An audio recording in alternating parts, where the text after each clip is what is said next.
federal investigators are in possession of video footage that was taken inside of Combs's residence. We hear that these investigators have been contacting individuals that they have seen on this footage.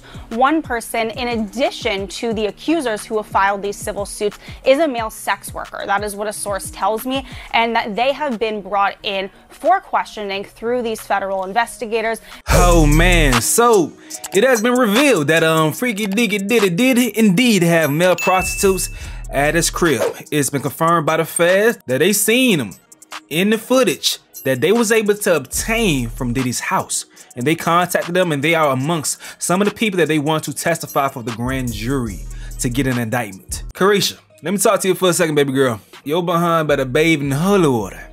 Holy water. I heard you say you ain't get pitched on. I believe you. I believe you. Everybody might not believe it, but I believe you. But at the same damn time, you have admittedly been fornicating with this freaky deaky ass man. Okay. Federal investigators are preparing to bring accusers of music mogul Sean Diddy Combs before a federal grand jury. Let's peep in right here. This is CNN. CNN is coming with the unbiased real shit. Let's see what's going on. Since November, you'll probably remember that Combs has been named in 8 civil lawsuits, 7 directly accusing him of sexual assault. CNN's Elizabeth Wagmeister has all of this new reporting for us. Elizabeth, what more are you learning? Good morning, Kate. So this is obviously the biggest escalation since those March raids on Diddy's homes in Los Angeles and Miami. We are now hearing that federal investigators are preparing to possibly bring witnesses in front of a federal grand jury in New York City. What we have heard is that possible witnesses have been notified that they could be called to testify. Now, sources do caution that investigators are still in the process of gathering information. In fact, they are still calling in new witnesses, and they have called in some witnesses multiple times. We also hear that the majority of the accusers who have filed these civil lawsuits against Sean Diddy Combs have been brought in for questioning, and again, some of them being called in numerous times. We hear that many are cooperating and even handing over evidence that they feel could be relevant into this federal probe. Now, a spokesperson for Homeland Security did not respond to our request for comment about the presence of a grand jury, but they did confirm that this investigation is presently ongoing. And Elizabeth, what are you learning about the evidence that investigators could be reviewing here? Look at her face, she ready. So, as I mentioned, those federal raids that were conducted on his homes back in March, obviously a lot of people wondering what was seized. Well, we are learning now that federal investigators are in possession of video footage that was taken inside of Combs's residence. We hear that these investigators have been contacting individuals that they have seen on this footage. One person, in addition to the accusers who have filed these civil suits, is a male sex worker. That is what a source tells me, and that they have been brought in for questioning through these federal investigators. Now, when the raids first happened, we had a law enforcement source tell us at CNN that the investigation was largely based in sex trafficking, which is what HSI specializes in. Now we are hearing that that scope has been widened, and that investigators are really looking into all of these claims put forth in these civil lawsuits. That would include not just sex trafficking, but also money laundering and illegal drugs. I have a source who tells me, quote, "This is much bigger than just these lawsuits." Sounds like much more to come.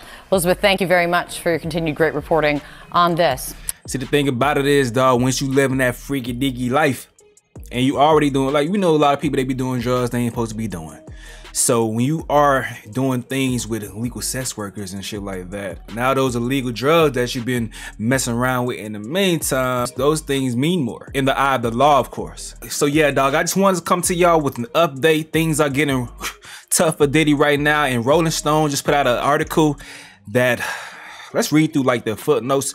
I'm still reading through the article as long as I fell asleep last night reading it, man. But let's read through the footnotes that they put on Twitter. They say, for decades, Sean Diddy Combs was hip-hop's boisterous showman. Now dozens of former friends, employees, and bad boy artists allege an abusive, violent figure behind a facade. They say over the past 6 months, Rolling Stone conducted dozens of interviews with Combs' former friends, acquaintances, employees, and bad boy artists, and out of 300 plus people contacted, more than 50 were willing to speak about their experiences. So this one right here says, sources describe Sean Diddy Combs as a complicated man with opposing personas. Outwardly, they see a tastemaker who is unapologetically driven, generous, and jovial. But associates who got close enough to Diddy discovered something darker behind the facade. A menacing figure who desperately wants to be accepted and admired, who uses public declarations of devotion, splashy donations, and boasts that he is brother love to hide an undercurrent of alleged abuse and violence that, in one previously unreported allegation, traces back to before his career even started. So y'all go check out that Rolling Stone article. I may go ahead and do more. I may do coverage of it on my channel, but I'm kind of busy right now. When I get some downtime, I'll read through it. But hey, dog, it's getting real. It's getting real. Me, myself, personally, I hear the allegations, but when I hear about hard evidence that's being reviewed and then it matches the allegations, that means something different for me.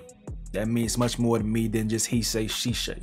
So everything that Cassie has been saying in her lawsuit has been backed by word of mouth, witnesses, and actual evidence. So with Cassie saying that, well, she was being used to contact and get male prostitutes for Diddy, and then for them to actually see a male prostitute on some footage that they got in the raids. And we also have Bradford Cohen saying this after Cassie's apology. He shared this saying Diddy's reportedly frustrated with Cassie's footage release, and he says, I'm sure his team knows why and who leaked the tape. The only thing he can do now is file a civil complaint on the release of the tape. If indeed Cassie's lawyer leaked to CNN, in that way it would at least give them a shot at taking the depositions, which would not be allowed on a criminal federal case. He says something else I want to get into. And this one right here, he says, just so we are all clear, this is what I was saying. The statement would be, she was powerless in her situation and she became someone I never thought I would become. That is why the tapes was leaked. She essentially, in my opinion, is a co-conspirator. She probably took part in many situations where there are allegations of misconduct. Leaking the tape, and now the statement reinforces her position that she had no choice on the matter and thus tries to avoid any criminal liability. This is some inside baseball based on my experience in these situations. Based on the tape leak and the statement, she most likely doesn't have an immunity deal yet, but I am sure her team is angling for one. All these actions are the work of an experienced, skilled criminal defense team. I tip my hat to the way it has been played. That all being said, this analysis is not saying domestic violence is okay or condoning it in any way. Just looking at what is really going on here in the situation and leaked tape. And his latest thing, I'm about to read this for the first time with y'all. So this is after Diddy grand jury impaneled and Fed Pro faces possible indictment. He said on DJ Academic stream that the indictment is going to be coming at the end of June based on his experience after that tape leaked. So, and he says, via TMZ, being right about something is my goal. It's just a habit. Well, this boy spitting, huh?